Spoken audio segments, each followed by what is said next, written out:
staff number because of that. Really, you've got 45 staff that are administering to 500. The whole person part.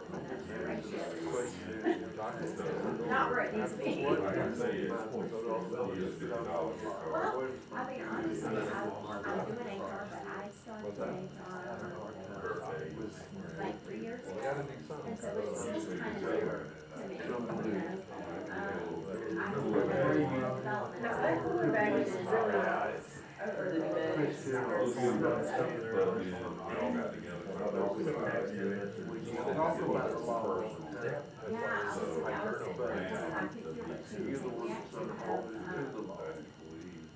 Staff devotion center every Tuesday. So we come together every Tuesday.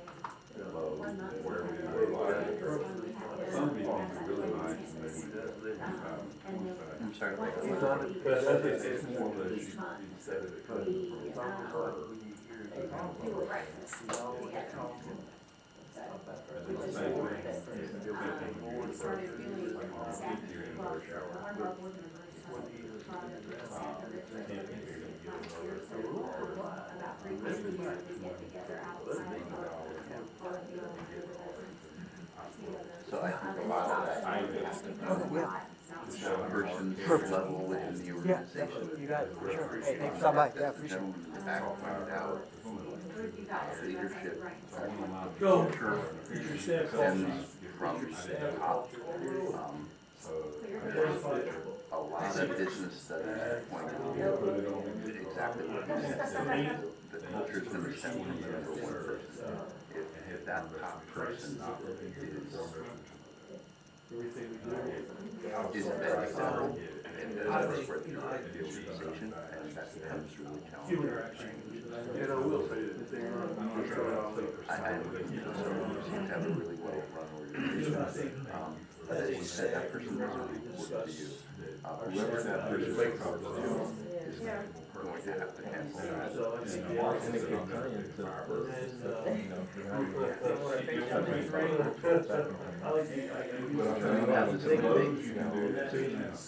is a the question that Jordan, our presenter, asked today, what is allowed? There are parts of the culture that are invisible, that every culture, every corporation has a culture, organization has a culture. And there will be good aspects and there will be negative aspects, and that negative aspect is often what is allowed, what is permitted from the top. So for whatever reason, your organization, and we have the same issue, for whatever reason, we're allowing certain individuals we know are not as effective with along in their work as we would like. We're permitting them. We're struggling with the same issue. How do we handle this as a Christian organization? How do we encourage change? I don't know the answer. We use the core values. We have a Christ core values.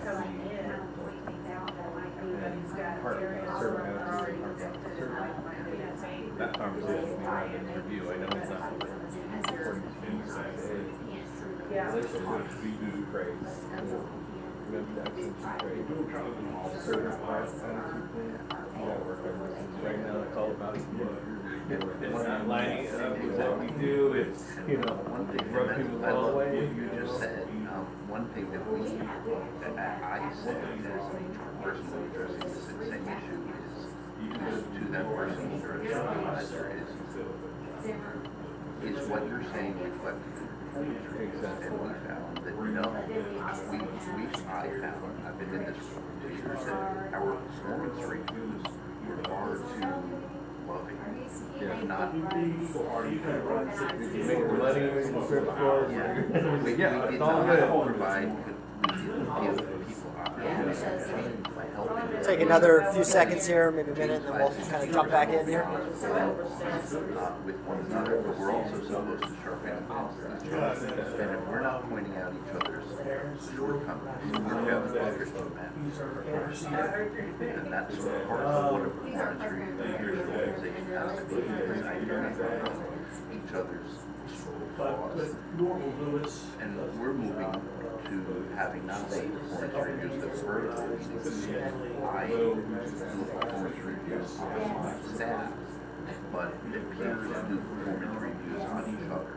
Because sometimes that person's flaws, if they hear it from their supervisor or from their staff, they might not hear it. But if they hear it from their So let's start to come back up here. likely to recognize their own sin. Because what you're saying is, how do we... Any observations, just as you guys have kind of talked this through a little bit, any key takeaways from this discussion time together, just as you're circling up with others, as you're looking at these questions here? Any key takeaways or key thoughts? It doesn't have to be. Yeah, exactly. Then I'll just say the same thing. Yeah, just any key takeaways, key thoughts, key things that came up maybe in your conversations as you were talking through these. I mean, in our group, we were talking, about the healthy staff values and things that the mission had put in place. A couple of different things. Like on Tuesdays at our staff devotions, we have the different department heads who give out the mission's philosophy for that department. And so why we believe the way we believe and how we're going to conduct business in that area while still staying ministry. Then we also have staff enrichments where the staff, along with their family, is invited to come, and we'll have a meal and guest speakers, so just different things to kind of, and then always bringing out, somebody's birthday or anniversary there at the mission, and so just trying to identify more each other. That's good. And before we start our devotionals, he doesn't begin to say quick. First time they tell you what is our mission statement. And someone asked Gary one time, like $100, whatever, if you can get it, he didn't know what he said. He'll know it next time. And so every Tuesday, he'll come up and says, anybody want to quote the mission statement? And if you do, you get a $50 gift card to the thrift stores. Okay. And so, the board voted to adjust our mission statement. So we took the first one little 3 or 4 words in the beginning and moved it over to the middle. Really, just said, I don't know if anybody paying attention if we did it, but if you quote the old version or the new version, you get $50. Yeah. Addressing the first 2 questions directly, specifically that the staff culture is definitely identifiable, and it's contributed to the fact that our leadership is so careful to make sure they have open communication with everyone, all the way down to brand new hire. Like Jerry was talking about earlier, even including to some degree clients. Yeah. But and so it's identifiable because they're communicating protected. And number 2, ready to discuss some staff values. Our CEO actually went to the extent of saying, what we have a manager's meeting after Tuesday devotions. So on the following Tuesday, we'll actually go over what we talked about in the manager's meeting with all the staff, so that they can make sure that they all understand the direction. Openness to that. Trying to take the right track and straight. Yeah. So That's very important. Yeah, love that. That's really good. Any other things that kind of came up from your discussion time? Yeah. An interesting conversation that stemmed to some degree from what you were talking about, how culture can be invisible, and there are things that we allow that aren't always positive. We were kind of in a particular scenario in which we might have somebody with a fairly higher level of responsibility that isn't always living up to the ethical norms that are part of our culture, and how to address that. We didn't come up with any simple answer. Yeah. Because it's us. Yeah. Yeah. And I think, when we talk about years of service and the birthday and stuff, it used to be that Christy would say, okay, it's, Lindsay. We used to call her first. It's actually Lindsay, and I always got to think it's Lindsay first. But like, on her birthday, it's like a little cooler bag, and it had, some chocolate in it. And people didn't realize that she would go the extra mile for me, and it'd be sugar-free chocolate. And for them, they could get the real stuff. And we gave it to them for his birthday, and the VPs and Rob got together and said, we wanted to be more personable. So now she'll send me a birthday, and she says, hey, it's my partner's birthday this month. I'm going, gotcha. So I'll get in a conversation like, hey, how you doing? Go out to eat, or but for him it's love. But you'll go that, and the VP will go out and get that gift card and present it to them. It's a little bit more personal. And then your years of service is also, usually she takes care of the years of service, and it was hers. So I wanted to make her feel well. It's just not just, okay, what do you want? And she named 2 restaurants. And then she's very instructive. What you need to do. It's like, you can go online and do this. And then she said, but if you want to, you can just drive out there. But I said, well, let me look online. So I got her one, and I split it, because I said, you can split it how you want. So I got her 1 gift card to 1 restaurant. And then I was on the other one that said, you can make a custom gift card. I didn't think you could do that. And so I'm sitting there, and I got in trouble with her counterpart, Marcy. She said, I'm never going to tell you what to do something at a restaurant. So I took a picture and put it on the gift card. Yeah, that's cool. So the personalized side of it. Thank you for your 20 years of service at our restaurant. That's cool. Yeah. And it just, I was so excited. I was so excited. That's what I was like, that's cool. She's like looking at me, I just want to show you so bad, but it would just get to me. And then she got it. So now when she goes to eat, she's going to show her face. That's right. That person, but it's that. Yeah, that extra touch. It's the extra touch. Yep. She actually sent an email. It's been a while. That's Kristen saying, thank you for going extra. Yeah. That's the reason why we moved over to the getting of the gift card and stuff like that. It's not just I'm just going to pick up a gift card for all one time. Right. Being at the Door Rescue Mission, for lunch and for dinner and for breakfast, we had 2 Corinthians 10:31 and everyone's supposed to read that prior to eating. That's the one thing I can say as far as our organization, because it's that everything is done to the Lord. At least we make that attempt to do it. We're perfect, no, we're not, but I believe that everyone on staff in the organization, that's what they shoot for. That's their mark, is to make sure everything we do is to bring glory. I love that. There's a clear target. That's so good. Well, as we talk about, kind of what is staff culture, and then how do we build it, I think there's 5 values that we've seen or identified in organizations we've worked with that are consistently true of really healthy staff cultures. So kind of for the remaining 10, 15 minutes or so, I just want to talk through quickly what some of those values that we've identified are. And hopefully you're looking at these and going, check, we're already doing this. This is part of us.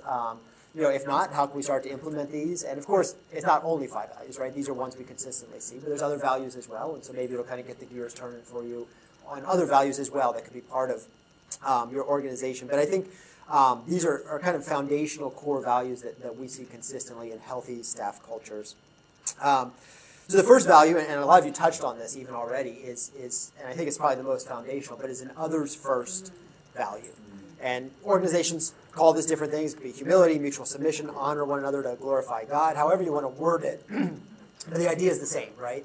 That we're serving in a way that's trying to outdo one another in love, right? We're trying to not have that attitude, that's beneath me, that's not my problem, that's not my job description, but kind of this race to the back of the line. How can we serve? How can we put others first? How can we accelerate the wins of other people and other departments, other teams?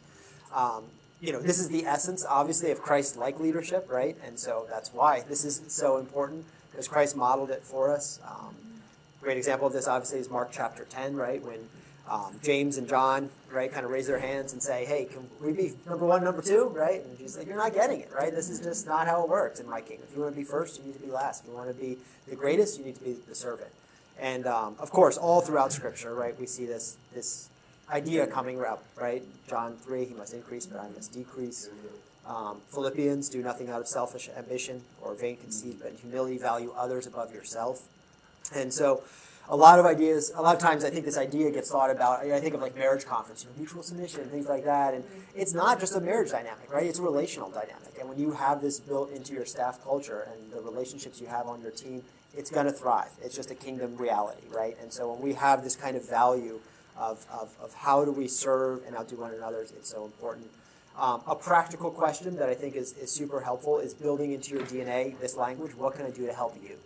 And obviously this is expected, when people lower in the org chart or come into more senior leadership saying, hey, how can I help or whatever. But when this question's reversed and it comes from leadership down to people lower in the org chart, that's when it gets powerful, right? When we're saying, hey, what can I do to serve you, to help accelerate your wins, to help your ministry move forward? It's not my job. I've got other things on my plate, but what can I do to serve you and help empower you?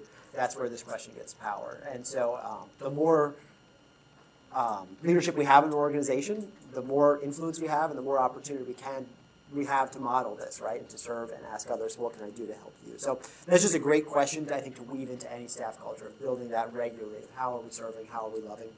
And outdoing one another. A second value, and again, I'm going fast here just for our time here, but a second value is make it better. Again, you'll see this word in different ways. Radical ownership, leave it better than you found it. Surprise and amaze, I like that language. I see that in a few organizations we've worked with. Go above and beyond. But the idea of just being, how do we create a staff culture where everyone takes ownership, where everyone's making the organization better every chance they can get. The heart behind this, obviously, is that excellence honors God and it inspires people. And so when we're creating environments and programming that is excellent, it gives God glory, right?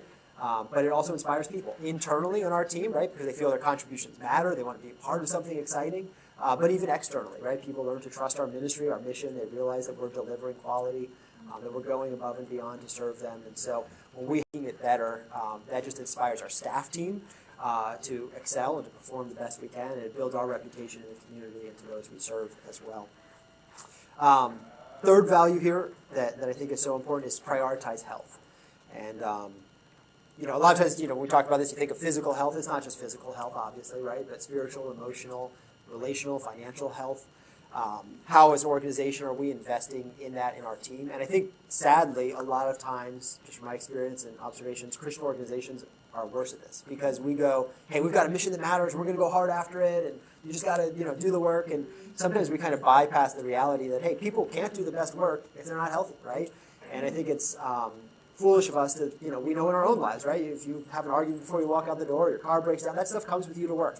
And so it's foolish of us as leaders or bosses to think that our staff isn't impacted by the things going on at home. So we want to create environments where we're investing in them relationally. We're giving them space for spiritual health and development. We're investing in their marriage, their kids, whatever it is. Just cultivating an environment which staff really feel cared for and can be healthy. Because obviously not only does it benefit our organization, right? When people are healthy, they're going to bring their best and they're going to do a better job. They're going to be more engaged. But it builds trust, right? When people feel cared for, right? They're happier, they feel loved. I think from a hiring perspective, again, we do recruiting and staffing. This is a really important one. Just practically speaking, millennials, Gen Zs, stats are showing they'll take lower salaries if they're in an environment that's investing in them. And so if you start to cultivate an environment like this, you're going to attract better talent. Even just statistics-wise, when we have job postings that talk about how we're investing in them, continuing education, leadership development, whatever, they get more clicks and they get more applications. So just very practically speaking, when you start to talk about how are we investing in people, it's a competitive advantage for you as an organization. It's going to help you in the future attract the talent and the staff you need for your mission to move forward. So there's obviously a lot of ways you can do this, provide a counseling stipend or make sure that your health insurance covers marriage counseling, things like that. Some organizations offer a monthly gym stipend, so making sure you're taking care of yourself physically, or maybe they agree to contribute to, if someone's running a 5K, things like that, to make sure they're investing in staff or doing things like that. Dave Ramsey Financial Freedom that's open to families, things like that. You mentioned fun days for families where people bring their kids, barbecues, lake days, things like that. A lot of you have, like we said, prayer built into your culture or Bible studies. Another one, I know this can be kind of a controversial one, but flexible work schedules. Again, from a hiring perspective, increasingly younger generations, right? Both parents are working, and it's just tougher for two households where both people are working to pay for childcare and be present. And so having some flexibility or hybrid work schedules is a way to show, hey, we care, we want to invest in you, we want to understand the circumstances you're in and work with you in those. So whatever it is, just thinking through what are the ways we can help our team really know that we care. And this is not, like we said with other things, this is not just mentioning it once, but encouraging, your team, hey, if they've got a direct report, hey, I see you have $100 left in your development budget, how are you, what books are you going to buy, what class are you going to take, how are you going to use that up, you haven't used your spiritual retreat days, how are you going to do that, or what's the plan for that? The people know it's not just available, but we really want you to take advantage of this. So that's a really important value as well. Fourth value, fail forward. See, this word is gracious resilience, experiment and explore, obedient risk, imperfect excellence. So again, however you phrase it, the idea that people feel the freedom to innovate, to try new things. This obviously is an asset for your organization because when you have people collaborating and being willing to try new things, it helps you guys build momentum, stay cutting edge, try new things, come up with new programming. But it also builds security for your staff. If they know they don't have to live in fear, it's kind of one strike, you're out, but hey, it's okay. You tried something, we learned from it. There's safety in that. There's just a comfort of staff, right? That they're going to not be fearful to suggest new ideas because they want to keep their job and don't want to mess up, right? So when we create environments where people feel like it's safe to try new things and take a risk, it benefits our organization, benefits our staff culture. One of the guys I follow, his name's Seth Godin. He kind of a serial entrepreneur, did some work with Amazon. He says if failure is not an option, then neither is success, right? If we're not creating space for our teams to fail, to make mistakes, to try new things, and not getting them mad at them for that, right? We're saying, hey, we tried something new. We're glad we innovated. That's really important for our culture to continue to stay fresh. Obviously, we don't want the same mistakes over and over, right? If the same person makes the same mistakes, that's different. It's not unlimited failure, but it's how do we give the freedom for people to try and innovate and feel safe in that. Rick Warren said, if you aren't making any mistakes, you aren't innovating, but if you're making the same mistakes, you aren't learning, right? And so there's a difference there. It's not just keep failing, keep making mistakes, but how do we learn from those? How do we continue to process and improve? And how do we make sure that there's freedom to do that? If there's not, I think also this is a great way that starts to reveal other cultural issues. I think to an environment I was in, they said they valued innovation. They wanted to stay fresh, do all this stuff, and I was there for a few years, and we just kept doing the same thing over and over, and you kind of go, wait a second, we say we value this, but we're not doing it. And then you start to dissect that, and you realize, well, there were some anger issues with leadership, and so people were scared. You do something wrong, the boss is going to explode, you don't want to do it. And so that's a whole cultural thing to be managed. Another one is just the busyness of schedules, right? And people didn't have time to innovate or sit back and be creative and kind of ideate new things or new initiatives. There just was no margin for that. And so when you start to create space for this, I think it raises up other things, too, that you start to look at and kind of go, okay, what are other things we need to do to reshape a culture where innovation is allowed and there's freedom and there's opportunity for people to lean into this. And then the last kind of core value that I consistently see in great organizations is number 5, they believe the best about one another. When we work with people, inevitably there's going to be gaps between what we expect and what we experience. And when that happens, we have to choose what we fill that gap with, right? Do we kind of assume the worst or do we assume the best? And so as a staff team, we want to build a culture where we believe the best about people. And we make that commitment to one another as a team that, hey, when there's something that's not meeting my expectations, I'm going to assume there's a reason for that. I'm going to assume something happened. I'm going to assume there's a logical explanation or you see something I don't see. And we build that environment of trust. Another reason, this goes back to what we were talking about, making sure you have the right people on the team. It's risky to believe the best about people because sometimes they keep messing up. Sometimes they do miss the mark, and that can be scary. But if you don't choose to believe the best and give people the chance, people who don't align with your values can fly under the radar longer. And there's no opportunity for them to make a mistake. And so you just don't realize necessarily who is and who isn't a cultural fit.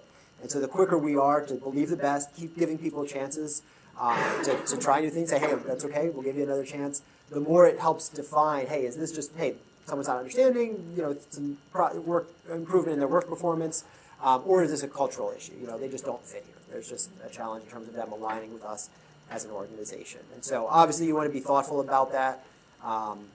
Like Einstein's quote, if you judge a fish by its ability to climb a tree, it will live its whole life believing it is stupid. So obviously if it's just a wrong person in the wrong seat, you want to figure that out and make sure they get in the right spot where they can thrive. But a lot of times if it's an issue with alignment with your organization, faith values, things like that, the more you trust them, the more that's going to be apparent if they're not stepping up to the expectations you have. And so this is just a great way to continue to clarify and ensure your staff team is aligned. So we're cruising through things here, and I know we're running out of time, but those are kind of the core values that we see consistently in organizations.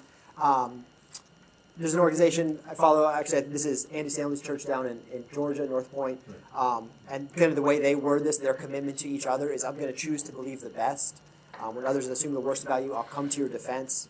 If what I experience begins to erode my trust, I'll come directly to you. When I'm convinced I can't deliver on a promise, I'll let you know ahead of time. When you confront me about gaps you're seeing, I'll tell you the truth. And so just that sense of camaraderie, of honesty, of open communication, I think is so important. So I know we're kind of on the home stretch here. I guess let me just open it up for questions. I had some discussion questions, but I know kind of 10, 15 or so is kind of our time here. But any questions, things that have arisen from this discussion that might be helpful to touch on just before we kind of wrap up here in the next minute or two? I think, being in ministry, when I look at this, the most important aspect I see, we're talking about cultivating that culture in staff. What we're doing in ministry, when we cultivate that culture in staff, it's going to be reflected in what's happening to our clients. Yep. That's where we're going to see the results happening with our clients, their lives. The gospel of Jesus Christ is really changing their hearts because the gospel of Jesus Christ is first the work in our hearts and staff. I think it's very important to realize that. Yep, it's a good word.